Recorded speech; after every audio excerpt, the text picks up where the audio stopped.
നമസ്കാരം. Lights camera action എന്ന നമ്മുടെ ചാനലിലേക്ക് ഒരിക്കൽ കൂടി സ്വാഗതം. ഞാൻ നിങ്ങളുടെ ശാന്തിയുള്ള ദിനേശ്. സഖാവ് വി എസിൻ്റെ അന്ത്യയാത്രയെക്കുറിച്ച് നമ്മളൊരു എപ്പിസോഡ് ചെയ്തിരുന്നു. ഒരുപാട് പേര് എന്നെ വിളിച്ചു, കോപ്പിറൈറ്റും അടിച്ചു.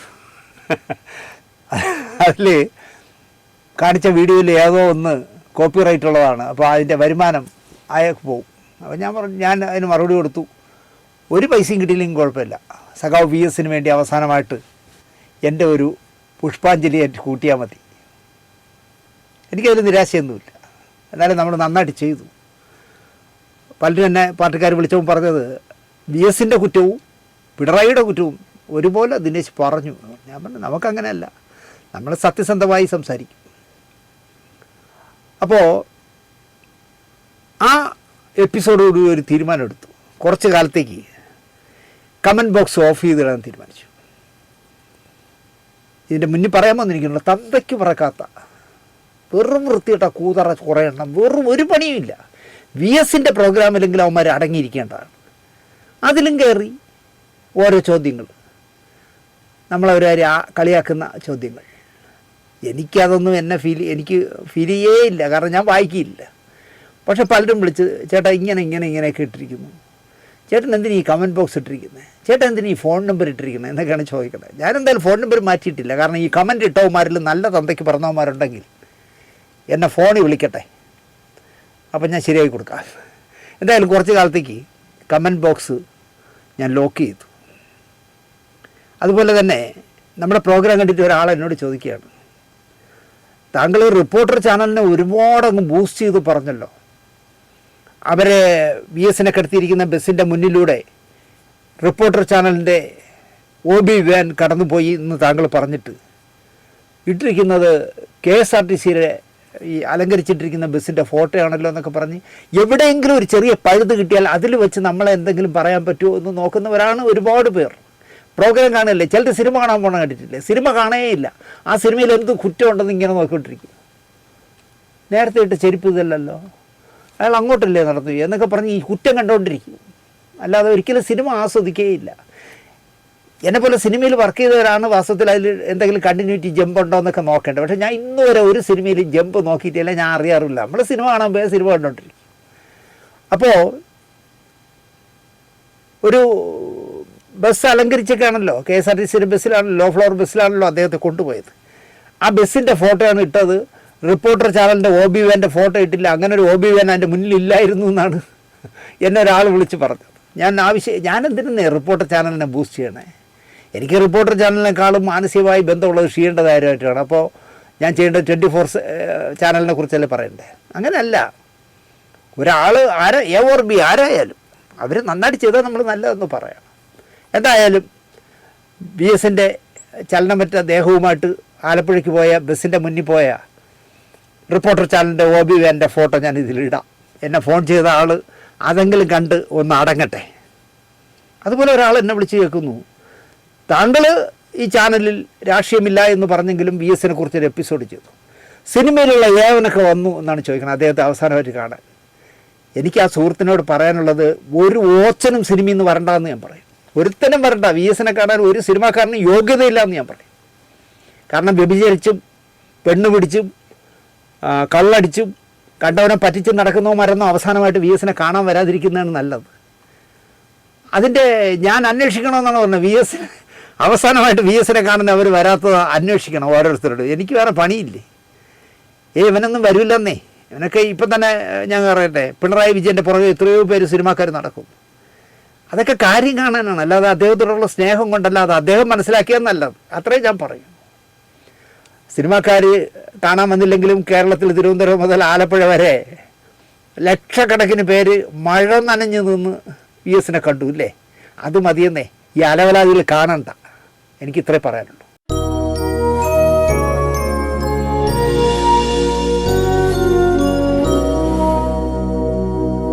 നമസ്കാരം.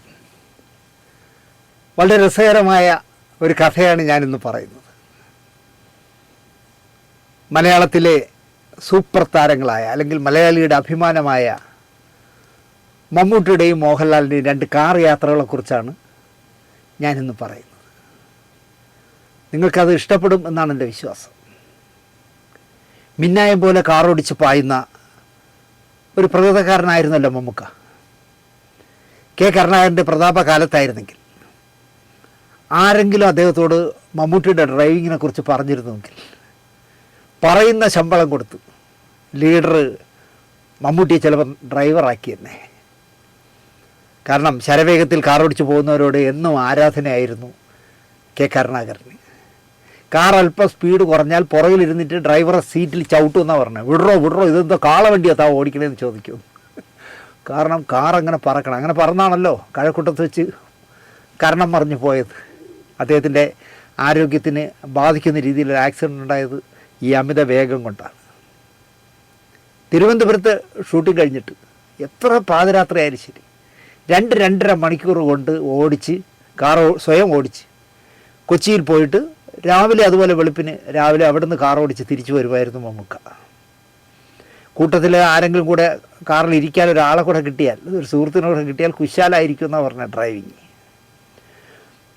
ഒരിക്കൽ കോഴിക്കോട്ട് നിന്ന് മഞ്ചേരിക്ക് രാത്രി മമ്മൂക്കയുടെ കാറ് പറത്തുകയാണ്. സ്പീഡോമീറ്ററിൽ നോക്കാറില്ലെങ്കിലും 90 മൈൽ സ്പീഡ് കഴിഞ്ഞ് സൂചി മേളിലേക്ക് പോവുകയാണ്. പാതിരാത്രി ആയതിനാൽ റോഡിൽ വാഹന തിരക്കോ ജനത്തിരക്കോ ഒന്നും ഇല്ലല്ലോ. വളവുകളിൽ ബ്രേക്ക് ചവിട്ടുമ്പോൾ ടയറുകൾ എന്താ പറയുക, ടാറിൽ ഉരയുന്നതിൻ്റെ കൂവൽ തനിക്കിനിയും വേഗത കൂട്ടിക്കാമെന്ന് കാറ് നൽകുന്ന പ്രോത്സാഹനമായാണ് അക്കാലത്ത് മമ്മൂക്കയ്ക്ക് തോന്നുന്നത്. അതിനാൽ വളവുകളിൽ വേഗത കുറയ്ക്കാതെ പറത്തി വിടുമായിരുന്നു അദ്ദേഹം. അതായിരുന്നു ആ പ്രയാണ യാത്ര. പുതിയ കാറാണ് എന്നതിനാൽ വേഗതയിൽ ഒരു കുറവും വരുത്തിയില്ല. കാരണം അദ്ദേഹം അലക്ഷ്യമായിട്ട് ഓടിച്ചാലും ശരി, ഒരു 2-3 മാസം കഴിയുമ്പോൾ കാറങ്ങ് മാറ്റുമല്ലോ. 369 എന്നുള്ള നമ്പർ പ്ലേറ്റുള്ള കാറ് പറയുന്ന വില കൊടുത്ത് വാങ്ങിക്കാൻ ഇഷ്ടംപോലെ ആളുള്ള കാലമല്ലേ. അദ്ദേഹം റാഷായിട്ട് ഓടിച്ച് ഒരു 6 മാസം കഴിയുമ്പോൾ ആ കാറിനെ വേറെ ആർക്കെങ്കിലും മറിച്ച് കൊടുക്കും. നല്ല വിലയ്ക്ക് കിട്ടുന്ന വിലയല്ല, പറയുന്ന വിലയ്ക്ക്.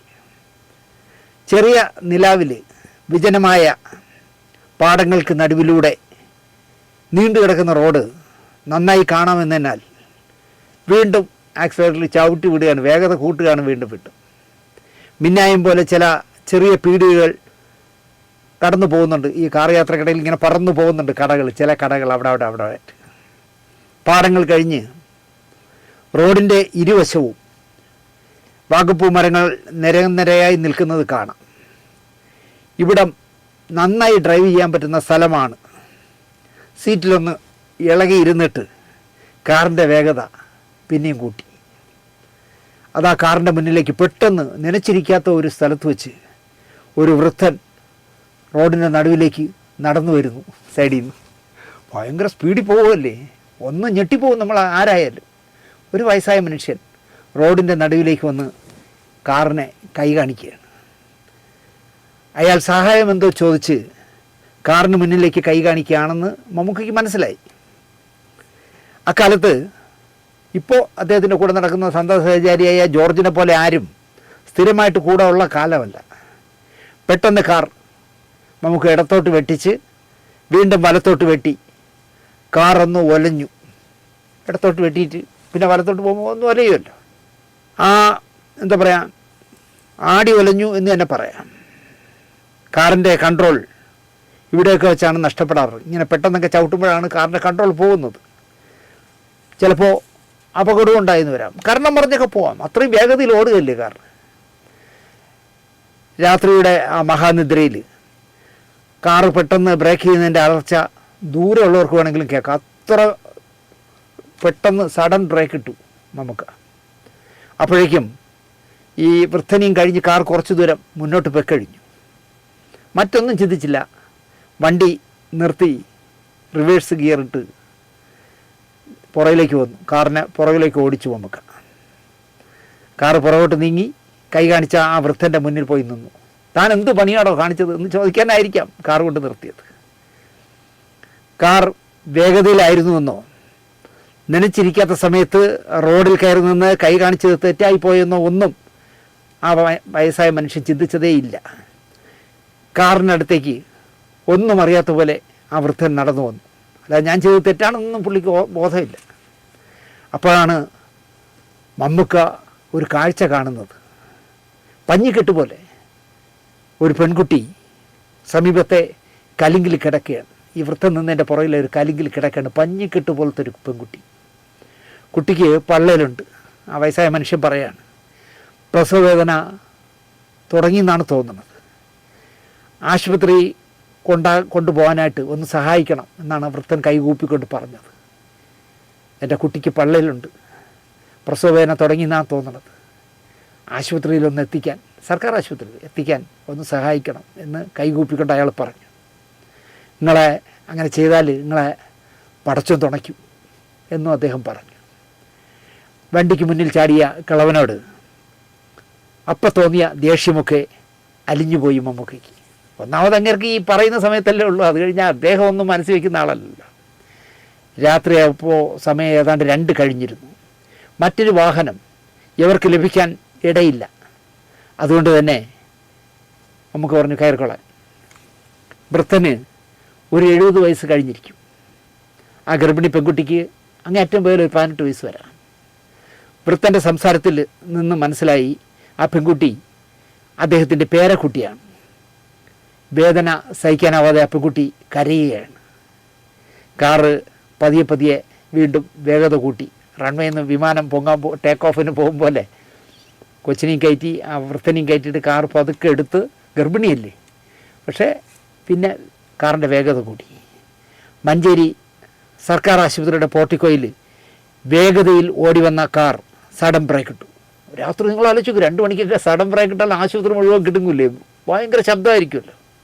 ആ ശബ്ദം കേട്ട് അത്യാഹിത വിഭാഗത്തിൽ നിന്നും 3-4 പേര് ഓടി വന്നു. എന്തോ ഒരു ആക്സിഡൻറ്റ് പറ്റിയതാണെന്ന് അവർക്ക് തോന്നി. തിരക്കിലും ഇരുട്ടിലും ആർക്കും ഈ കാറിൻ്റെ സാരഥി മലയാള സിനിമയുടെ സൂപ്പർ താരം മമ്മൂട്ടിയാണെന്ന് ഒരാളും മനസ്സിലാക്കിയില്ല. ഒന്നാമത് ഇദ്ദേഹം വണ്ടി ഓടിക്കുമ്പോൾ തോർത്ത് ഇങ്ങനെയൊക്കെ കെട്ടിയേക്കാൻ ഇരിക്കാറ്, കാതിൽ കാറ്റ് കയറാതിരിക്കാനും ഒക്കെ ആയിട്ട്. എന്തായാലും ആ ഇരുട്ടും വെളിച്ചവും കൂടെ സമ്മിശ്രമായി കിടക്കുന്ന ആശുപത്രിയുടെ പോർട്ടിക്കോയിൽ ഇങ്ങനെ കാറോട് നിർത്തുമ്പോൾ മമ്മൂട്ടിയുടെ കാറായിരിക്കുമെന്ന് ആരും ചിന്തിക്കില്ലല്ലോ. രോഗിയല്ലേ എല്ലാവരും ശ്രദ്ധിക്കുള്ളൂ.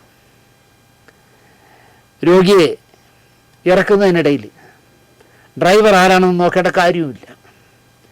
ഓടി വന്നവരോട് വൃദ്ധൻ എന്തോ പറഞ്ഞതിനാൽ അവർക്ക് പെൺകുട്ടിയെ പുറത്തേക്ക് എടുക്കുന്ന ശ്രദ്ധയിലായിരുന്നു. അയാൾ പറഞ്ഞു കാണും, പള്ളയിലുള്ളതാണ്, പ്രസവ വേദന എടുക്കുകയാണെന്ന് പറഞ്ഞു കാണും. മമ്മൂക്ക കാറ് മുന്നോട്ടെടുത്ത് വണ്ടി തിരിച്ചു. അപ്പോൾ വണ്ടി തിരിക്കുമ്പോൾ കാണുന്ന കാഴ്ച, മുന്നോട്ട് ആശുപത്രിയുടെ കോറിഡോറിലേക്ക് സ്ട്രെച്ചറിൽ ആ കൊച്ചുകുട്ടിയെ പെൺകുട്ടിയെ കൊണ്ടുപോകുന്നതിൻ്റെ കൂടെ പോയ വൃദ്ധൻ തിരിച്ചു വന്നു. എന്നിട്ട് ഡ്രൈവറോട് പറഞ്ഞു, വലിയ ഉപകാരമായി, പടച്ചോൻ്റെ കൃപ. എന്താ പേര്? എൻ്റെ പേര് മമ്മൂട്ടി എന്നാണ് എന്ന് അദ്ദേഹം പറഞ്ഞു. മമ്മൂട്ടിയാണെന്ന് പറഞ്ഞിട്ടും ആ പാവത്തിന് നമ്മുടെ സിനിമ നടൻ മമ്മൂട്ടിയാണെന്ന് മനസ്സിലായില്ല. ഒട്ടും പ്രതീക്ഷിക്കില്ലല്ലോ സിനിമാ നടൻ മമ്മൂട്ടി പാതിരാത്രി 2:30 മണിക്ക് മഞ്ചേരി വഴി കാർ ഓടിച്ച് പോകുന്നൊന്നും പ്രതീക്ഷിക്കില്ല. വയസ്സായ മനുഷ്യനല്ലേ. മാത്രമല്ല സിനിമാ നടനൊക്കെ ആകുമ്പോൾ പുറകിലെ സീറ്റിൽ ഞെളിഞ്ഞിരിക്കുകയല്ലേ ഉള്ളൂ, അല്ലാതെ ഡ്രൈവർ റോൾ എടുക്കുമല്ലോ. ഈ മുഖം എവിടെയോ നമ്മൾ കണ്ടിരിക്കുന്നത് എന്ന് പോലും ആ മനുഷ്യന് തോന്നിയില്ല. അപ്പോൾ മമ്മൂക്ക ചോദിച്ചു, എന്താ പരിപാടി? ചുമട. ആലോചിച്ച് നോക്കിയേ, 75-ാമത്തെ വയസ്സിലും തലച്ചുമടെടുക്കുന്ന മനുഷ്യനാണ്. മോടെ കുട്ടിയാണ്, ബാപ്പയില്ല, ആ കുട്ടിക്ക് ബാപ്പയില്ല. ഇത്രയും പറയുന്നതിനിടയിൽ മുണ്ടിൻ്റെ കോന്തലയിൽ നിന്ന് ഒരു ചെറിയ പൊതിയെടുത്ത് തുറന്ന് ഇരുട്ടിൻ്റെ മറവിൽ ഒരു കടലാസ് മമ്മൂക്കയ്ക്ക് നീട്ടി വൃദ്ധൻ. ഒരു സന്തോഷമാണെന്ന് കരുതിയാൽ മതി എന്ന് പറഞ്ഞാണ് ആ കടലാസ് നീട്ടിയത്. അയാൾ പെട്ടെന്ന് തിരിഞ്ഞു നടന്നു. ആ കടലാസ് മമ്മൂക്ക വാങ്ങിച്ചതും അയാൾ കോറിഡോറിലേക്ക് മോളെ കൊണ്ടുപോയ വഴി, അല്ലെങ്കിൽ കൊച്ചു പേരക്കുട്ടിയെ കൊണ്ടുപോയ വഴിയെ അയാൾ നടന്നങ്ങ് പോയി. തൻ്റെ കൈവശമിരിക്കുന്ന ചുക്കിച്ചുളിഞ്ഞ കടലാസിലേക്ക് വെളിച്ചത്തോട്ട് വെച്ച് മമ്മൂക്ക നോക്കിയത് എന്താണെന്ന്. ഒരു 2 രൂപയുടെ നോട്ടായിരുന്നു അത്. 2 രൂപ. വർഷങ്ങൾക്ക് മുമ്പാണ്. എന്തായിരിക്കാം ഈ 2 രൂപയുടെ കണക്ക് എന്ന് ഒരു നിമിഷം മമ്മൂക്ക ആലോചിച്ചു. 2 പേരുടെ ബസ് ടിക്കറ്റിൻ്റെ കാശായിരിക്കാം. ₹1 അന്നത്തെ കാലത്ത് ₹1 ടിക്കറ്റ് ആയിരിക്കാം, 2 പേർക്കുള്ള ₹2 ടിക്കറ്റിൻ്റെ പൈസ ആയിരിക്കാം. തന്നില്ല, ഫ്രീ ആയിട്ട് കൊണ്ടുവന്നെന്ന് വിചാരിക്കരുത്. ബസ്സിൻ്റെ ടിക്കറ്റിൻ്റെ പൈസ ഇരിക്കുന്നു എന്ന് പറഞ്ഞായിരിക്കാം പുള്ളി ₹2 കൊടുത്തത്. വേഗതയോടെയുള്ള തൻ്റെ ഡ്രൈവിങ്ങിൽ ഒരു പെൺകുട്ടിയുടെ 2 ജീവനുകളെ, ഒരു പുതിയ കുരുന്ന് ആ വയറ്റിൽ എന്താ പറയുക ജന്മം കൊണ്ടിരിക്കുകയാണല്ലോ, 2 ജീവനുകളെ ദുനിയാവിലേക്ക് വരാൻ ചെറിയൊരു സഹായം ഈ പാതിരാത്രിയിൽ തനിക്ക് ചെയ്യാനായി എന്നത് ഒരു പുണ്യപ്രവൃത്തിയായി മമ്മൂക്കയ്ക്ക് തോന്നി. ഞാൻ കാർ നിർത്തിയില്ലായിരുന്നെങ്കിലോ, പ്രസവവേദന എടുക്കുന്ന പെൺകുട്ടി, അതിനകത്ത് ഈ ലോകം ആദ്യമായിട്ട് കാണാൻ പോകുന്ന ഒരു കുഞ്ഞ്, അവൾക്ക് ഈ ദുനിയാവ് കാണാനായിട്ട് മഞ്ചേരി സർക്കാർ ആശുപത്രിയിൽ കൊണ്ടാക്കാനുള്ള ഒരു ഭാഗ്യം എനിക്ക് കിട്ടിയല്ലോ എന്ന് മമ്മൂക്ക ആലോചിച്ചു. തൻ്റെ വേഗതയിലുള്ള ഡ്രൈവിംഗ് ഉപകാരപ്പെട്ട ഒരു നിമിഷമാണിത് എന്ന് അദ്ദേഹത്തിന് തോന്നി. വേഗം കൂടിയ ഡ്രൈവിങ് എന്നും ഒരു ഹരമായിരുന്നു മമ്മൂക്കയ്ക്ക്. ഇപ്പോൾ ഡ്രൈവിംഗ് ഇല്ലാന്ന് തോന്നുന്നു, 74 വയസ്സായില്ലേന്നേ. മനസ്സ് ചെല്ലുന്നിടത്ത് ശരീരം ചെല്ലില്ലല്ലോ. അതുകൊണ്ടായിരിക്കണം അദ്ദേഹം ഇപ്പോൾ ഡ്രൈവിങ്ങിൽ നിന്നും പിൻവാങ്ങിയെന്ന് തോന്നുന്നു, പുറകിൽ കയറാറേ ഉള്ളൂ എന്ന് തോന്നുന്നു. മറ്റേ ഞങ്ങളുടെ സുഹൃത്തും പുറപ്പടക്കം നടക്കുമ്പോൾ റാഷായിട്ട് ഓടിച്ചുകൊണ്ടെന്ന്, അന്ന് കോൺഗ്രസ് കാറായിരുന്നു, പുറകിൽ ഡിഷൊക്കെ വെച്ച്, അതും അന്നും 369 തന്നെ.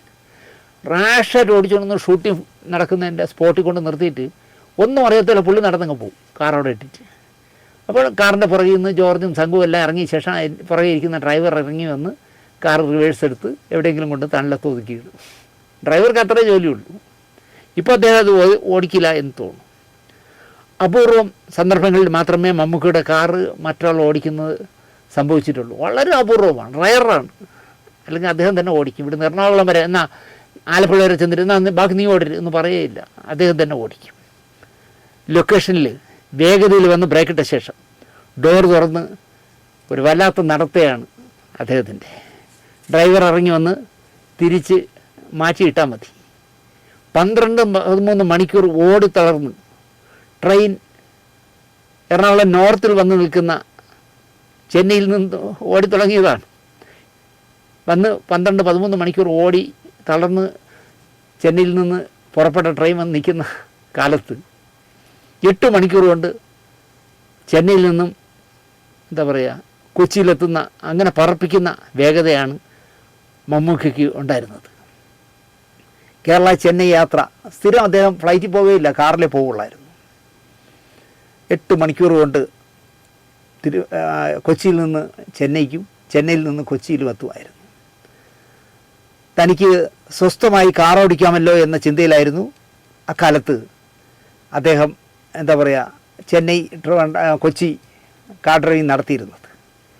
എന്തുകൊണ്ടാണ് വേഗതയെ പ്രണയിക്കുകയും വേഗതയേറിയ ഡ്രൈവിങ്ങിനെ സ്നേഹിക്കുകയും ചെയ്തു മമ്മൂക്ക എന്ന് ചോദിച്ചാൽ, വണ്ടി ഓടിക്കുമ്പോൾ ഒരു ഏകാഗ്രത കിട്ടും, ഒരുപാട് കാര്യങ്ങൾ ചിന്തിക്കാൻ പറ്റും. മമ്മൂക്ക പറയുന്നത് വണ്ടി ഓടിക്കുമ്പോൾ 5 കാര്യങ്ങൾ തനിക്ക് കൂട്ടായി ഉണ്ടെന്ന് വിശ്വസിക്കുന്ന ഡ്രൈവറാണ് മമ്മൂക്ക. 1, നിയന്ത്രിക്കാനുള്ള അധികാരം. ആ കാർ ഡ്രൈവറുടെ കയ്യിലിരിക്കുന്നേ, നിയന്ത്രിക്കാനുള്ള അധികാരം. 2, വേഗം. നമ്മളാണ് നിശ്ചയിക്കുന്നത് ഏത് സ്പീഡിൽ ഓടണം. ഇത് കാർ 80-ൽ ഓടണോ, 100-ൽ ഓടണോ, 120-ൽ ഓടണോ എന്ന് തീരുമാനിക്കുന്നത് ഡ്രൈവറാണല്ലോ. 3, കാർ ഓടിക്കുമ്പോഴുള്ള ജാഗ്രത. കുണ്ടും കുഴിയും, അല്ലെങ്കിൽ ഈ നേരത്തെ പറഞ്ഞ പോലെ ഒരു വൃദ്ധനെടുത്ത് ചാടുകയോ, ഒരു പട്ടി കുറുകെ ചാടുകയോ, ഒരു അലക്ഷ്യമായി കാർ ഓടിച്ച് വരുന്നവനെ ശ്രദ്ധിക്കുകയൊക്കെ ചെയ്യണമല്ലോ. അപ്പോൾ ആ ജാഗ്രത ഉണ്ടാവണം. അതുപോലെ തന്നെ എത്ര വേഗതയിൽ ഓടിച്ചാലും ആ കാറിൻ്റെ നിയന്ത്രണം നമ്മുടെ കയ്യിൽ നിൽക്കുമെന്നുള്ള ആത്മവിശ്വാസം ഉണ്ടാകണം. അതുപോലെ നമ്മൾ ഓടിക്കുന്നിടം മാത്രമല്ല, വളരെ ദൂരയിൽ നിന്ന് ഉള്ള ദൂരക്കാഴ്ച ഉണ്ടാവണം. കാരണം എവിടെ നിന്നാണ് എന്താണ് സംഭവിക്കാൻ പോകുന്നത്, അടുത്തൊരു വളവാണോ, ഒരു സൂപ്പർ ഫാസ്റ്റ് ബസ് വരികയാണോ, എല്ലാം ശ്രദ്ധിക്കാനുള്ള ദൂരക്കാഴ്ച നമുക്കുണ്ടാവണം. ഒരു വണ്ടി ഓടിക്കുമ്പോൾ ഇതെല്ലാം നമ്മുടേത് മാത്രമാണ് എന്നാണ് മമ്മൂക്കയുടെ ചിന്ത. വണ്ടിയിലിരിക്കുന്നവർ എത്ര പ്രഗത്ഭരായാലും അവർക്കിതിൽ യാതൊരു പങ്കാളിത്തവുമില്ല എന്നാണ് മമ്മൂക്ക പറയുന്നത്. എല്ലാം ഓടിക്കുന്ന നമ്മുടെ വിരൽത്തുമ്പിൽ എന്ന് പറയുന്ന ഒരവസ്ഥ. ഓരോ ഇഞ്ചും മുന്നിൽ കണ്ട് അപകടങ്ങളിൽ നിന്ന് തിരിഞ്ഞും വളഞ്ഞും മാറിക്കൊണ്ട് ജാഗ്രതയോടെ നാം തന്നെ മുന്നോട്ട് പോകുന്നു. അധികാരത്തിൻ്റെയും ശക്തിയുടെയും നിയന്ത്രണ ചക്രം നമ്മുടേത് മാത്രമാകുന്ന ഒരവസ്ഥ. നേരത്തെ പറഞ്ഞ ഈ 5 കാര്യങ്ങൾ ഞാൻ പറഞ്ഞല്ലോ, ബാക്കി വെച്ചുകൊണ്ട് ആ 5 കാര്യങ്ങൾ ബാക്കി വെച്ചുകൊണ്ട് വണ്ടി എന്ന സങ്കല്പം എടുത്തു മാറ്റുക എന്നാണ് അദ്ദേഹം പറയുന്നത്. അതായത് നിയന്ത്രിക്കാനുള്ള അധികാരം, വേഗം, ജാഗ്രത, നിയന്ത്രണം, ദൂരക്കാഴ്ച. ഈ 5ഉം നമ്മൾ പറയുന്നതിന് മുമ്പായിട്ട് അതൊരു കാറിന് വേണ്ടിയാണ് പറഞ്ഞെന്നുള്ള ചിന്ത ഒഴിവാക്കാനാണ് നമുക്ക് പറയുന്നത്. നമ്മളൊരു സ്ഥാപനം നടത്തുമ്പോഴോ ഏതെങ്കിലും പദവിയിലിരിക്കുമ്പോഴോ എന്തെങ്കിലും ജോലി ചെയ്യുമ്പോഴോ ഈ പറഞ്ഞ 5 കാര്യങ്ങളും ഉണ്ടെന്ന് വയ്ക്കുക. ഏത്5 കാര്യങ്ങൾ ഞാൻ നേരത്തെ പറഞ്ഞല്ലോ: നിയന്ത്രിക്കാനുള്ള അധികാരം, വേഗം, ജാഗ്രത, നിയന്ത്രണം, ദൂരക്കാഴ്ച. ഇത്രയും ശ്രദ്ധിക്കാനാവുമെങ്കിൽ ആ സ്ഥാപനത്തിലെ ഏറ്റവും ശ്രദ്ധേയനായ മനുഷ്യൻ നമ്മളായിരിക്കുമെന്നാണ് നമുക്ക് പറയുന്നത്.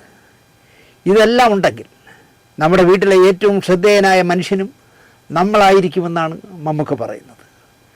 ഡ്രൈവറാകാൻ വണ്ടി വേണമെന്നില്ല, സ്വന്തം ജീവിതം തന്നെ നന്നായി ഡ്രൈവ് ചെയ്തുകൂടെ എന്ന് അദ്ദേഹം ചോദിക്കുന്നു. ജോലിയിലൊന്നും ശ്രദ്ധേയനാകണമെന്ന മമ്മൂക്കയുടെ മോഹമായിരിക്കാം കൂടുതൽ വേഗത്തിൽ വണ്ടി ഓടിക്കാൻ മനസ്സിനകത്തിരുന്ന് ആരോ പ്രേരിപ്പിക്കുന്നത്. ജീവിതത്തെയും ഇതേപോലെ കൃത്യമായി ഡ്രൈവ് ചെയ്തുകൊണ്ട് പോകാൻ അദ്ദേഹത്തിന് കഴിയുന്നു എന്നതാണ് മമ്മൂക്കയുടെ പ്രതീക്ഷ. അല്ലെങ്കിൽ കഴിയണം. ആക്സിലേറ്ററിൽ കാൽ അമരുമ്പോൾ ആ രാത്രി വേഗത്തിൻ്റെ വില പഠിപ്പിച്ച ആ വൃദ്ധനെ ഇപ്പോഴും മമ്മൂക്ക ഓർക്കാറുണ്ട് എന്നാണ് പറയാറ്. കൂടെ ഒരു വലിയ നോട്ടിൽ മാത്രമല്ല, അത് കൊടുക്കുമ്പോഴുള്ള മനസ്സിൻ്റെ തെളിച്ചത്തിൽ കൂടിയാണ് മമ്മൂക്ക ആ വൃത്തനിൽ നിന്നും പഠിച്ചത്. അത് 2 രൂപയാണെന്നുള്ളതല്ല, നിങ്ങളുടെ ഫ്രീ വേണ്ട, ബസ്സിൻ്റെ ടിക്കറ്റ് അതിൻ്റെ റേറ്റാണെങ്കിൽ പോലും ഇരിക്കട്ടെ, ഞങ്ങൾ 2 പേര് 1 രൂപ ടിക്കറ്റ് എടുത്താൽ 2 പേർക്ക് 2 രൂപ ടിക്കറ്റാണ്, അത് നിങ്ങളിൽ ഇരിക്കട്ടെ എന്നുള്ള ഒരു ആത്മാഭിമാനമുള്ള മനുഷ്യനായിരിക്കാം ആ വൃദ്ധനാണ്. എത്രയോ കോടി പ്രതിഫലം വാങ്ങിക്കുന്നതിനിടയിലും ആ വേഗം സമ്മാനിച്ച 2 രൂപയെക്കുറിച്ച് എന്നും ഓർക്കുന്ന ആളായിരുന്നു മമ്മൂക്ക. കാരണം ആ വൃദ്ധൻ ആ പാതിരാത്രി എടുത്ത് നീട്ടിയ കടലാസ് എത്രയോ കോടികൾ കൈകൊണ്ട് വാങ്ങിയപ്പോഴും മമ്മൂക്ക ഓർക്കാറുണ്ട് എന്നാണ് പറയുന്നത്. അടുത്ത കഥ സൂപ്പർ സ്റ്റാർ മോഹൻലാലിൻ്റെ ജീവിതവുമായി ബന്ധപ്പെട്ടതാണ്. നമുക്കെല്ലാവർക്കും അറിയാമല്ലോ, മോഹൻലാൽ നന്നായി ചിരിക്കുകയും ചിരിപ്പിക്കുകയും കുസൃത്തനം കാണിക്കുകയും കുണ്ടാമണ്ടിത്തനം കാണിക്കുകയും ഒക്കെ ചെയ്യുന്ന ഒരു മനുഷ്യനാണ്. 65 വയസ്സായൊന്നും നോക്കണ്ട, ഇപ്പോഴും അദ്ദേഹത്തിൻ്റെ മനസ്സെന്ന് പറയുന്നത് കുട്ടികളെ പോലെയാണ്. തമാശ പറയുക, ആളെ പറ്റിക്കുക, ആളെ എന്ന് പറഞ്ഞാൽ സുഹൃത്തുക്കളെ ഫോണിൽ വിളിച്ച് ശബ്ദം മാറ്റി സംസാരിക്കുക. സത്യനന്ദിക്കാരനെ തന്നെ എത്ര പ്രാവശ്യം പറ്റിച്ചിരിക്കുന്നു, ശബ്ദം മാറ്റി ഫോണിൽ വിളിച്ചിട്ട്. ആ കുസൃത്തനമാണ് മോഹൻലാലിൻ്റെ അസറ്റ് എന്ന് ഞാൻ പറയും. അപ്പോൾ സത്യനന്ദിക്കാടും ശ്രീനിവാസനും മോഹൻലാലും ഒന്നിച്ചപ്പോഴൊക്കെ നമുക്ക്, അതായത് മലയാളികൾക്ക് ഓർത്തോർത്ത് ചിരിക്കാൻ പാകമായ എത്ര സിനിമകളാണ് കിട്ടിയതല്ലേ. വലിയ നഷ്ടമായി ഇപ്പോൾ ശ്രീനിവാസനും മോഹൻലാലും മനസ്സുകൊണ്ട് അകന്നതും, പിന്നെ ഒരു റീയൂണിയൻ സത്യനന്ദിക്കാട് വിചാരിച്ചിട്ട് പോലും ഉണ്ടാക്കാതെ പോയതും, ശ്രീനിവാസൻ്റെ നനച്ചിരിക്കാതെയുള്ള അസുഖമൊക്കെ മലയാളിക്ക് വലിയ നഷ്ടമാണെന്ന് ഞാൻ പറയും. എത്ര സിനിമകൾ നമുക്ക് ഇനിയും കിട്ടേണ്ടതായിരുന്നു. അവർ ഒരു യൂണിറ്റി ആയിട്ട് ആ 3 പേര് നിന്നിരുന്നെങ്കിൽ. നല്ല ശ്രമം സത്യേട്ടൻ നടത്തിയെന്നാണ് എൻ്റെ വിശ്വാസം. പക്ഷെ നടന്നില്ല. കൊണ്ടും കൊടുത്തും ഇവർ 3 ചേരുമ്പോൾ ശുദ്ധധർമ്മത്തിൻ്റെ ചെപ്പ് തുറന്നിടും. ഇവരിൽ നിന്നുണ്ടായ അനുഭവകഥകൾ കേട്ടാൽ മാത്രം മതി നമുക്ക് ചിരിക്കാനും ചിന്തിക്കാനും. ഈ ഗിവ് ആൻഡ് ടേക്ക് പോലെ കൊടുക്കലും വാങ്ങലുമായിട്ട് ഒരുപാട് ഹ്യൂമറുണ്ട് ഇവരുടെ ജീവിതത്തിൽ, ഈ 3 പേരുടെയും. സിനിമയിൽ ഇത്തിരി പേരും പ്രശസ്തിയും കയ്യിൽ കുറച്ച് കാശും വന്നു എന്നായാൽ അല്പത്തരം കാണിക്കുന്ന, ജാട കാട്ടുന്ന, പൊങ്ങച്ചം പഠിക്കുന്ന എത്രയെങ്കിലും പേരെ വേണമെങ്കിൽ നമുക്ക് സിനിമയിൽ കാണാൻ പറ്റും. അങ്ങനെ കാണാൻ പറ്റുന്നതുകൊണ്ടാണ് 2 പൊട്ട പടം മോശമല്ലാതെ ഓടിയപ്പോൾ 30 കോടിയിൽ കുറഞ്ഞ സിനിമകളിൽ ഞാൻ അഭിനയിക്കില്ല എന്നും എൻ്റെ പ്രതിഫലം 10 കോടിയാണെന്നും പിന്നെ എന്താ പറയുക, പ്രണവിനി മോഹൻലാലിനെയൊക്കെ ചീത്ത പറയുകയും രോഗഗ്രസ്തനായ ഒരു വലിയ മനുഷ്യനെ ഒരു ശല്യം ഒഴിഞ്ഞ് എന്ന് പറയുകയൊക്കെ ചെയ്യുന്നത് ഈ അല്പന്മാരായതുകൊണ്ടാണ്. കണ്ടു നിറഞ്ഞവനെന്നും കൺട്രോളുള്ളവനെന്നും ഇത്തരം ഡയലോഗുകൾ അടിക്കില്ല.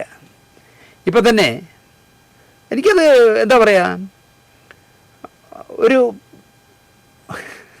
പറയാൻ വന്ന പോലെ എനിക്കറിഞ്ഞൂടാ. ഒരു പടമോ മറ്റോ ചെയ്ത ഒരു പയ്യൻ അടിക്കുന്ന ഡയലോഗ് 1 മണിക്കൂർ കൊണ്ട് 5 ലക്ഷം ഉണ്ടാക്കാൻ എനിക്ക് കഴിയുമെന്നാണ്. എടാ, ഒരു തലവേദന മതി ഈ 5 ലക്ഷം ഉണ്ടാക്കുന്ന നിൻ്റെ കട്ടയും പടും മടങ്ങാൻ. എനിക്ക് 5 ലക്ഷം രൂപ ഒരു മണിക്കൂർ കൊണ്ട് ഉണ്ടാക്കാൻ പറ്റുമെന്നാണ് പറഞ്ഞത്. ഞാനൊരു അഭിമുഖം കൊടുത്താൽ ഞാനൊരു പ്രോഗ്രാം ചെയ്താൽ എനിക്ക് 5 ലക്ഷം, ഏത് പൊട്ട 5 ലക്ഷം കൊടുക്കുമെന്ന് എനിക്കറിയില്ല. ഒരുത്തൻ പറയുകയാണ്. ആകെപ്പാടെ അവനെപ്പറ്റി അറിയാവുന്നത് ആ ബിഗ് ബോസിലെന്തോ പോയിരുന്നു. പക്ഷേ ഇപ്പോൾ ഈ നവമാധ്യമങ്ങളിലിരുന്ന് അടിക്കുന്ന വാചകങ്ങൾ കേട്ടാൽ കൈ വയ്യാത്തവൻ കൈ വാടകയ്ക്ക് എടുത്ത് അടി കൊടുക്കണമെന്ന് തോന്നും. ഒരു അഭിമുഖത്തിന് ഇരുന്ന് കൊടുത്താൽ 5 ലക്ഷം രൂപ കിട്ടുമെന്നാണ് പറയുന്നത്. ഇനിയിപ്പോൾ ഒരു ചാനൽ ചർച്ചയിൽ പങ്കെടുത്തതിന് ദിലീപ് എനിക്ക് 50 ലക്ഷം തന്നു എന്ന് നമ്മുടെ സുഹൃത്ത് പല്ലിശ്ശേരി പറഞ്ഞ പോലെ ഇവൻ ഗുണ്ടടിക്കുകയാണോന്ന് എനിക്കറിയില്ല. എന്തായാലും അയാൾ പറയുന്നു, 10 പേർ കടന്നു പോയാൽ ഒരാളെങ്കിലും അതിൽ എന്നെ തിരിച്ചറിയാറുണ്ട്. നമ്മുടെ ചാനലിൻ്റെ വിജയമാണ് അതെന്ന് ഞാൻ വിശ്വസിക്കുന്നു. എനിക്കത് നല്ല അനുഭവമാണ്, എനിക്ക് ഭയങ്കര മനസ്സുകൊള്ള കാര്യമാണ്. 10 പേരെൻ്റെ മുന്നിൽ കൂടെ കടന്നു പോകെങ്കിൽ ഒരാൾ ചോദിക്കും ദിനേശല്ലേ എന്ന് ചോദിക്കും. തിരിച്ചറിയപ്പെടുന്ന, എന്നെ തിരിച്ചറിയപ്പെടുന്നു എന്നുള്ള ഒരു സുഖം ഞാൻ അനുഭവിക്കുന്നു എന്നുള്ളത് ഞാൻ തീർച്ചയായിട്ടും ഒളിച്ചു വയ്ക്കുന്നില്ല. അത് ഒളിച്ചു വയ്ക്കേണ്ട കാര്യമില്ല എന്നാണ് എൻ്റെ വിശ്വാസം. ഒന്നാമത് മലയാളി ഈ അംഗീകരിക്കാൻ വളരെ മടിയുള്ളവരാണ്.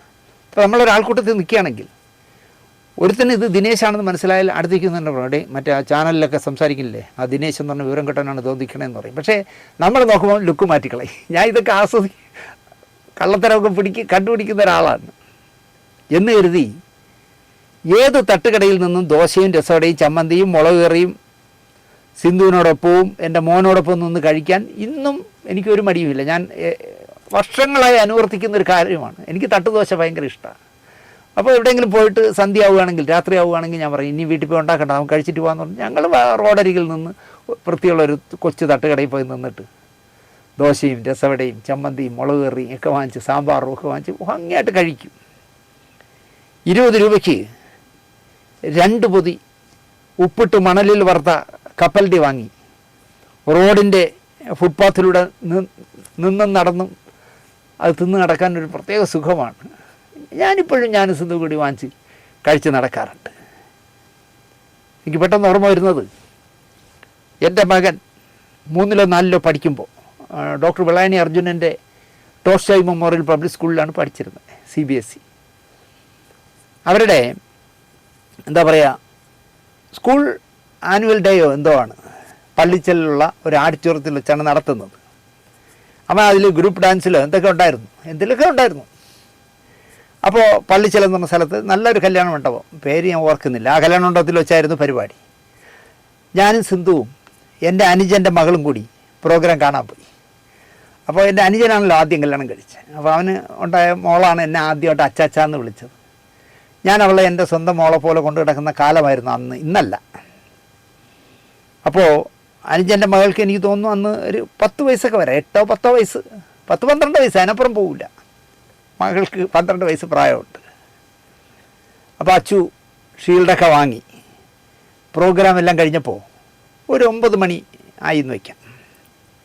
റോഡിലിറങ്ങി, പള്ളിച്ചൽ റോഡിലിറങ്ങി ഒരു തട്ടുകടയിൽ നിന്ന് നേരത്തെ പറഞ്ഞ ദോശയൊക്കെ വാങ്ങി ഞങ്ങൾ 4 പേരും കൂടെ ആസ്വദിച്ച് കഴിച്ചു, നന്നായിട്ട് കഴിച്ചിട്ട് വീട്ടിൽ പോന്നു, ഉറങ്ങി.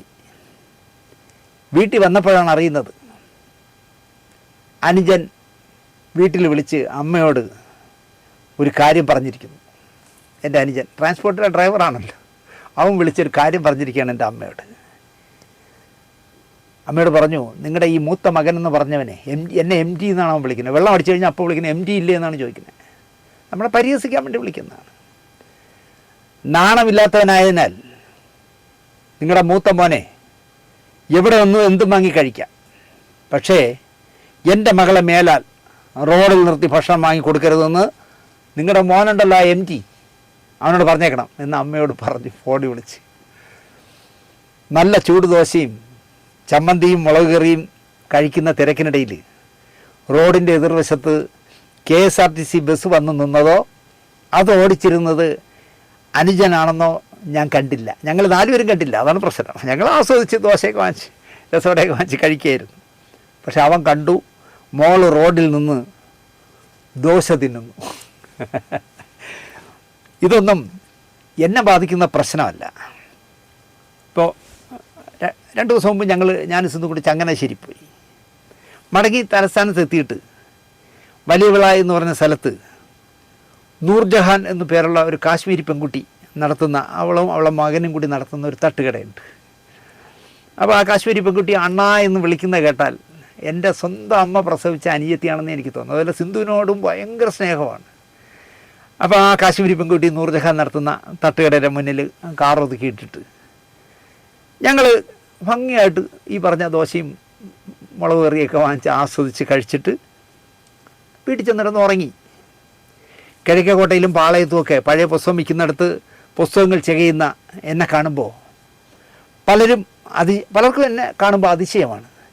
ഇവിടെ വന്നു നിന്നാൽ സാറിന് പ്രശ്നമില്ലേ എന്ന് ഒരാൾ എന്നോട് ഈ അടുത്ത കാലത്ത് തിരക്കി. ഞാൻ ചോദിച്ചു, എന്ത് പ്രശ്നം? അതുപോലെ തന്നെ പ്രേം നസീർ സാറിൻ്റെ ഒരു ബന്ധുവിന് എന്നെ കണ്ടാൽ കൊള്ളാമെന്ന് തോന്നി. അദ്ദേഹം എന്തെന്ന് വെച്ചാൽ എന്നെ വിളിച്ചൊന്നുമില്ല, നേരെ വച്ച് കാച്ചി ശാന്തി വിളിച്ചെന്നപ്പോഴാണ് അദ്ദേഹം അറിയുന്നത് ഞാനിവിടെ അല്ല താമസമെന്ന്. അങ്ങനെ അദ്ദേഹം എന്നെ വിളിച്ചു. ആരിൽ നിന്ന് നമ്പർ വാങ്ങിയിട്ട്, ശാന്തി വിളിയിൽ നിന്ന് ആരിൽ നിന്ന് നമ്പർ വാങ്ങി. എന്നിട്ട് എന്നെ വിളിച്ചു. ഞാൻ പറഞ്ഞു, കിഴക്കേക്കോട്ടയിൽ കോവളം ബസ് സ്റ്റാൻഡിൻ്റെ നേരെ എതിർവശത്ത് ഫുട്പാത്തിൽ പഴയ പുസ്തകങ്ങൾ വിൽക്കുന്ന സ്ഥലമുണ്ട്. ലൂസിയ ഹോട്ടലിൻ്റെയും പുറകിലാണ്, അറിയാമോ എന്ന് ചോദിച്ചാൽ. അറിയാം എന്ന് പറഞ്ഞു. ഞാൻ പറഞ്ഞു, താങ്കൾ അവിടെ വന്നാൽ എന്നെ കാണാം, ഞാൻ അവിടെ നിൽക്കാം എന്ന് പറഞ്ഞു. അദ്ദേഹം വന്നു. കക്ഷിക്ക് സംശയം, ആൾക്കാർക്ക് അറിയാവുന്ന താങ്കൾക്ക് ഇവിടെ വന്ന് നിൽക്കാൻ പ്രശ്നമില്ലേ? നസീർ സാറിൻ്റെ ബന്ധു എന്നോട് ചോദിക്കുക, സാറിന് ഇവിടെ വന്ന് നിൽക്കാൻ ബുദ്ധിമുട്ടൊന്നുമില്ല? ഞാൻ ഒരു ബുദ്ധിമുട്ടുമില്ല, നമ്മൾ മണ്ണി ചവിട്ടി നിന്നാൽ മതി എന്നേ, ഒരു ബുദ്ധിമുട്ടും ഉണ്ടാവില്ല. ഞാനൊരു 1.5 ആളാണെന്ന് വിചാരിക്കാതിരുന്നാൽ മതി. നേരത്തെ ഒരു പയ്യനെ പറ്റി പറഞ്ഞ പോലെ ഞാനൊരു അഭിമുഖം കൊടുത്താൽ 5 ലക്ഷം രൂപ ഉണ്ടാക്കാൻ എനിക്ക് 1/2 മണിക്കൂർ 1 മണിക്കൂറൊക്കെ മതി എന്ന് പറയുന്ന പൊങ്ങച്ചങ്ങൾ അടിക്കാതിരുന്നാൽ മതി. അങ്ങനെ ഞാൻ അദ്ദേഹത്തിൻ്റെ പറഞ്ഞു. അപ്പോൾ അദ്ദേഹം എന്നോട് ചോദിച്ചു, നമുക്കൊരു സെൽഫി എടുക്കാമോ? ഞാൻ പറഞ്ഞു, പിന്നെന്ത്, ഞാൻ നിന്ന് കൊടുത്തു. അവിടെ പഴയ പുസ്തകം വിൽക്കാൻ വരുന്നിടത്ത് പലരും ചോദിക്കും, സാർ ഒരു സെൽഫി എടുത്തോട്ടെ. ഞാൻ അവൻ്റെ തോളി കൈയിട്ട് നിന്ന് ആരായാലും എവർബി ആരുടെ മുന്നിലും നിന്ന് ഫോട്ടോ എടുക്കാൻ എനിക്കൊരു മടിയില്ല. ആകെയുള്ളൊരു പ്രശ്നം, നമ്മളെ ശ്രദ്ധിക്കാതെ പോകുന്നവരും ഫോട്ടോ എടുക്കുന്ന കാണുമ്പോൾ അയ്യോ ഇത് ഇയാളല്ലേ എന്ന് തോന്നും എന്ന് മാത്രമേ ഉള്ളൂ. ചങ്ങനാശ്ശേരിയിൽ നിന്നും കേരള എക്സ്പ്രസ്സിലാണ് അന്ന് ഞങ്ങൾ മടങ്ങിയത്. അപ്പോൾ ഞങ്ങൾ ഒരു 3 മാസം കൂടുമ്പോൾ അവിടെ ഒരു ചെക്കപ്പിന് പോകാറുണ്ട് ചങ്ങനാശ്ശേരിയിൽ. അപ്പോൾ ഇന്നലെ ഇങ്ങോട്ട് മടങ്ങുമ്പോൾ സാധാ ടിക്കറ്റ് എടുത്തു. വേണാടിൽ വരാനുള്ള ടിക്കറ്റ് എടുക്കാമെന്ന് പറഞ്ഞാൽ കൗണ്ടറിൽ ചെന്ന്. അപ്പോൾ അവർ പറഞ്ഞു, കേരള എക്സ്പ്രസ് ലേറ്റാണ്, ഇപ്പോൾ കേരള എക്സ്പ്രസ് കടന്നു വരുമെന്ന് പറഞ്ഞു. അപ്പോൾ ഒരു സ്ലീപ്പർ എടുക്കാൻ പറഞ്ഞപ്പോൾ സ്ലീപ്പറിൻ്റെ സമയം കഴിഞ്ഞു, ഇനി സാധാ ടിക്കറ്റ് കിട്ടൂ, അതെടുത്തിട്ട് സ്ലീപ്പർ കയറി കൺവെർട്ട് ചെയ്താൽ മതി. ഞങ്ങൾ എന്ത് ചെയ്യുമെന്ന് പറഞ്ഞാൽ രണ്ടുപേരും കൂടി AC കോച്ചിൽ കയറി. അങ്ങനെ TTയെ കാത്തിരിക്കുകയാണ് ആ കോച്ചിൽ. അപ്പോൾ TTയെ കാത്തിരിക്കണമെന്നോ TTക്ക് അഡീഷണൽ കാശ് കൊടുക്കണം, ഇതൊന്നും ചിന്തിക്കില്ല. കയറി കഴിഞ്ഞാൽ ബട്ടൺ ഇട്ട പോലെ കിടന്ന് ഉറങ്ങിക്കളയും. അപ്പോൾ ഒരു കമ്പിളിയൊക്കെ പതിച്ച് സിന്ധുവിനെ ഉറക്കി. ഞാനിങ്ങനെ ഇരിക്കുകയാണ് TTയെ കാത്ത്. എൻ്റെ മുന്നിലൂടെ ചെറുപ്പക്കാരനായ ഒരു TT കടന്നുപോയി. ഞാൻ സർ എന്ന് വിളിച്ചു. ഒരു ചിരി സമ്മാനിച്ചിട്ട് അദ്ദേഹം നിന്നു. ഞാൻ ടിക്കറ്റ് നീട്ടി.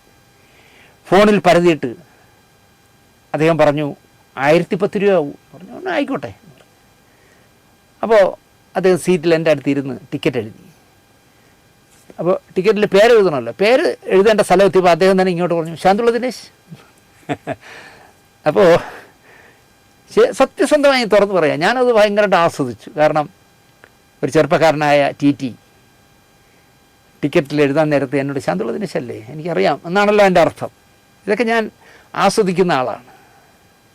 2 ലക്ഷം സബ്സ്ക്രൈബേഴ്സുള്ള യൂട്യൂബിൻ്റെ അധിപനാണെന്ന് വിചാരിച്ചിട്ട് മസിലും പിടിച്ചിരുന്നാൽ പോടാ പുല്ലെന്ന് പറയും കാണുന്നവർ. അതും എനിക്കറിയാം. അവൻ്റെ ഒരു മസിൽ പിടുത്തം ഞങ്ങളൊക്കെ കണ്ടിട്ടാണ്ടാ നിൻ്റെ ചാനൽ നന്നായെന്ന് തോന്നും. ഞാൻ അതുകൊണ്ട് തന്നെ ഒരാളിനോട് മസിൽ പിടിക്കാറില്ല. മലയാള സിനിമയിൽ തുടക്കം കുറിച്ചപ്പോൾ നേടിയെടുത്ത സ്ഥാനം കാലങ്ങളായി നിലനിർത്തിയ ചുരുക്കം പേരേ ഉള്ളൂ. അതിലൊരാളാണല്ലോ സത്യേട്ടൻ, എൻ്റെ പ്രിയപ്പെട്ട സത്യേട്ടൻ, സത്യനന്ദിക്കാട്.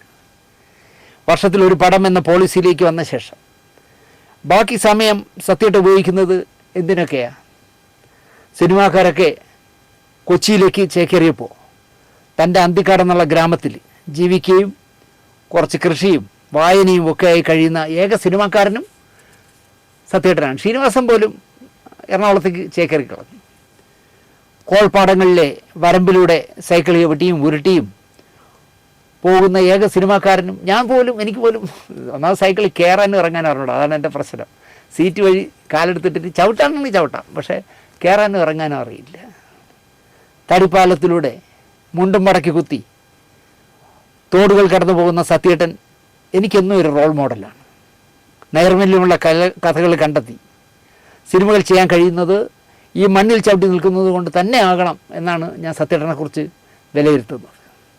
ഞാൻ ഇന്നും രാവിലെ സത്യേട്ടൻ്റെ ഒരു പടത്തിലെ റീൽ കണ്ട ശേഷമാണ് ഇതൊക്കെ എഴുതുന്നതിന് മുമ്പ് ഞാൻ ചിന്തിക്കുന്നത്. ദാമ്പത്യ ജീവിതത്തിൽ അലമാരയ്ക്കുള്ള പങ്കിനെപ്പറ്റി പെങ്ങളോട് സംസാരിക്കുന്ന ഗോപാലകൃഷ്ണ പണിക്കർ പറഞ്ഞ ഡയലോഗ് മനസ്സിൽ ഇത് ഞാൻ ഈ പ്രോഗ്രാം ചെയ്യുമ്പോഴും എൻ്റെ മനസ്സിൽ നിറഞ്ഞിരിക്കുക. സത്യത്തിൽ എന്ത് കൂളായിട്ട് നിൻ്റെ ചേച്ചി വന്നിട്ടുണ്ടെന്ന് പറയുമ്പോൾ അമ്മ പറയുന്ന കേട്ടിട്ട്, സുമാരി ചേച്ചി പറയുന്നത് കേട്ടിട്ട് ചേച്ചി ഇങ്ങനെ മുഖം വീർപ്പിച്ചിരിക്കുന്നിടത്ത് ചെന്നിട്ട് എനിക്കറിയാം ദാമ്പത്യ ജീവിതത്തിൽ ഒരു അലമാരയ്ക്കുള്ള പങ്ക് എനിക്കറിയാമെന്ന് പറയുന്ന ഗോപാലകൃഷ്ണ പണിക്കർ പറയാമെന്നത് മമ്മൂക്കയെ പറ്റി പറഞ്ഞതുപോലെ തന്നെ ഒരു കാർ യാത്ര പറ്റിയാണ്. സത്യേട്ടൻ പറഞ്ഞ കഥയാണ്. മഴുവന്നൂർ എന്ന് പറഞ്ഞ എറണാകുളത്ത് എവിടെയാണ് മഴുവന്നൂർ എന്ന് എനിക്ക് പറയാറില്ല എന്ന സ്ഥലത്താണ് സിനിമയുടെ ഷൂട്ടിംഗ് നടക്കുന്നത്. രാത്രി ഷൂട്ടിംഗ് കഴിഞ്ഞ് സത്യേട്ടനും മോഹൻലാലും ക്യാമറാമാൻ ആനന്ദക്കുട്ടനും കൂടി ഒരു കാറിൽ എറണാകുളത്തെ ഹോട്ടലിലേക്ക് മടങ്ങുകയാണ്. രാത്രി ഏതാണ്ട് 1 മണി കഴിഞ്ഞു. ഷൂട്ടിംഗ് നീണ്ടുപോയി. 1 മണി കഴിഞ്ഞു. ഫിലിം റെപ്രസെൻറ്റേറ്റീവായിരുന്ന ചാക്കോയെ ലൈഫ് ഇൻഷുറൻസിൻ്റെ പണം തട്ടിയെടുക്കാനായി സുകുമാരക്കുറുപ്പ് എന്ന് പറഞ്ഞ ഒരു ദ്രോഹി ചതിച്ച് കാറിൽ കയറ്റി കൊന്ന കാലത്താണ് ഇവർ ഈ പറയുന്ന ഷൂട്ടിംഗ് കഴിഞ്ഞിട്ട് മഴുവന്നൂരിൽ നിന്ന് വരുന്നത്. വിജനമായ വഴികളിലൂടെ കാർ ഓടുകയാണ്. നേരത്തെ മമ്മൂക്കയുടെ കാര്യം പറഞ്ഞ പോലെ തന്നെ അതാ ദൂരെ നിന്നൊരാൾ കാറിന് കൈ കാണിക്കുന്നു. ഹെഡ്ലൈറ്റിൻ്റെ പ്രകാശത്തിൽ ഒരു രൂപം കണക്കെ നിൽക്കുകയാണ് അയാൾ ഇങ്ങനെ കൈ കാണിച്ചുകൊണ്ട്. പരിചയമില്ലാത്ത സ്ഥലമാണ്. നിർത്തണ്ട എന്ന് സത്യേട്ടൻ ഡ്രൈവർക്ക് പുറകിലെ സീറ്റിലിരുന്ന് നിർദ്ദേശം നൽകി. പ്രശസ്തനായ ഒരു നായക നടൻ തന്നോടൊപ്പം യാത്ര ചെയ്യുകയാണെന്നുകൂടി സത്യേട്ടൻ നിർത്തണ്ട എന്ന് പറഞ്ഞതിലുണ്ട്. മോഹൻലാൽ ഇരിക്കുന്ന ഒരു വണ്ടിയിൽ അയാളെ കയറ്റണ്ട എന്നുള്ളതാണ് സത്യേട്ടൻ അങ്ങനെ പറഞ്ഞത്. പക്ഷേ മോഹൻലാലിൻ്റെ നിർബന്ധം, പാവം അയാളെ കൂടി കയറ്റാം, ബസ്സൊന്നും കിട്ടാത്ത നേരമല്ലേ സത്യേട്ട എന്നായി മോഹൻലാൽ. അയാൾ അതുവഴി വരുന്ന വല്ല ജീപ്പിലോ ലോറിയിലോ പൊയ്ക്കോളും, നമുക്ക് വിടാമെന്നായി സത്യേട്ടൻ. പക്ഷേ മോഹൻലാൽ സമ്മതിച്ചില്ല. കാറ് നിന്നു. ചോദിച്ചു എന്താണെന്ന്. അയാൾക്കും എറണാകുളം വരെ പോകണം. അപ്പോൾ മഴുവന്നൂരിൽ നിന്ന് എറണാകുളം വരെ എത്തണം. പാതിരാത്രി 1 മണിയായി. കാറിൻ്റെ മുൻവശത്ത് ആനന്ദക്കുട്ടനാണ് ഇരിക്കുന്നത്. ആനന്ദക്കുട്ടൻ്റെ കൂടെ ഈ കൈ കാണിച്ച മനുഷ്യൻ കയറി. പുറകിൽ സത്യനന്ദിക്കാടും മോഹൻലാലും. കാറ് മുന്നോട്ട് നീങ്ങിയപ്പോൾ സത്യേട്ടനെ ഒന്ന് ചൊടിപ്പിക്കാനായി ശബ്ദം താഴ്ത്തി മോഹൻലാൽ ചെവി പറഞ്ഞു, സത്യനെന്ന് പറഞ്ഞ് പേരുണ്ടായ പോരാ, കുറച്ച് സന്മനസ് കൂടി വേണം. അല്ല, നിങ്ങൾ സത്യനാണ് സത്യമേ പറയൂ എന്ന് പറഞ്ഞിട്ടൊന്നും കാര്യമില്ല, കുറച്ച് മനസ്സുകൂടി വേണം, സന്മനസ്സുണ്ടാകണം എന്ന് പറഞ്ഞു. പക്ഷേ സത്യേട്ടൻ അതിന് മറുപടി പറഞ്ഞില്ല. എറണാകുളത്ത് എത്താനാണെങ്കിൽ നല്ല ദൂരമുണ്ട്. പാതിരാത്രി ആയതുകൊണ്ട് ഉറങ്ങാതിരിക്കാൻ മോഹൻലാൽ സംസാരത്തിന് തുടക്കമിട്ടു. ചേട്ടൻ എങ്ങോട്ടായി ഈ രാത്രി യാത്ര? കളമശ്ശേരിക്ക്. എറണാകുളത്ത് ചെന്ന ബസ് കിട്ടും. കളമശ്ശേരിക്കാണ് പോകേണ്ടത്. എവിടെയാണ് ജോലി? ഉദ്യോഗമണ്ഡലിൽ FACT-യിലാണ് എന്ന് പറഞ്ഞു. ആണോ? അയ്യോ, അവിടെയാണല്ലോ എൻ്റെ അമ്മാവൻ ജോലി ചെയ്യുന്നത്. ആണോ? അമ്മാവൻ്റെ പേരെന്താ എന്ന് ചോദിച്ചു. രാധാകൃഷ്ണൻ നായർ. അപ്പോൾ ഈ രാധാകൃഷ്ണൻ നായർ എന്ന് പറഞ്ഞ ആൾ ഇപ്പോൾ ഒരു മാസമായി തോന്നുന്നു അമൃതാനന്ദമയുടെ ആശ്രമത്തിലെ ഡിവോട്ടിയായിരുന്നു. അവിടെ വച്ച് അമൃതാനന്ദമയുടെ കരുനാഗപ്പള്ളിയിലുള്ള ആശ്രമത്തിൽ വെച്ചാണ് മരിച്ചത്. മോഹൻലാൽ അവിടെ ചെന്നിരുന്നു. അവസാന അമ്മാവൻ മരിച്ച ശേഷം അവിടെ ചെന്നിരുന്നു. അപ്പോൾ അമ്മാവൻ്റെ പേരെന്താണെന്ന് ചോദിച്ചപ്പോൾ പറഞ്ഞു രാധാകൃഷ്ണൻ. ഞാൻ മോഹൻലാൽ സ്പെഷ്യലിന് വേണ്ടി കവർ ചെയ്യാൻ ഇവിടെ മുടവമൂലിലുള്ള മോഹൻലാലിൻ്റെ വീട്ടിൽ ചെല്ലുമ്പോൾ കവിത എന്നൊരു പെൺകുട്ടിയെ പരിചയപ്പെട്ടു. അപ്പോൾ ലാലേട്ടൻ്റെ അമ്മ എന്നോട് പറഞ്ഞു, ഇവൾ എൻ്റെ സഹോദരൻ്റെ മോളാണ്, എവളെയും കൂടെ ഒരു ഫോട്ടോ നിങ്ങൾ ആ സ്പെഷ്യലിൽ ചേർക്കണേ എന്ന് പറഞ്ഞു. ഞാൻ ചേർത്തു. കവിത ആനയുടെ അടുത്ത് നിന്ന് നിൽക്കുന്നൊരു ഫോട്ടോ എടുത്ത് അവളുടെ കാര്യങ്ങളൊക്കെ ചോദിച്ച്, നല്ല ഹൈറ്റൊക്കെ ഉള്ള കുട്ടിയാണ്. ഞാൻ ആ ഫോട്ടോ കൊടുക്കുകയും അത് ഈ രാധാകൃഷ്ണൻ നായരുടെ മകളാണെന്ന് വർഷങ്ങൾക്ക് മുമ്പ് അപ്പം ഞാൻ പരിചയപ്പെട്ട ആളാണെന്ന് പറയാം. അപ്പോൾ ഈ കാറ് കയറിയ ആൾ അതിശയത്തോടെ ചോദിച്ചു, രാധാകൃഷ്ണൻ്റെ അനന്തരവനാണോ എന്ന് ചോദിച്ചു. അതെ എന്ന് പറഞ്ഞു.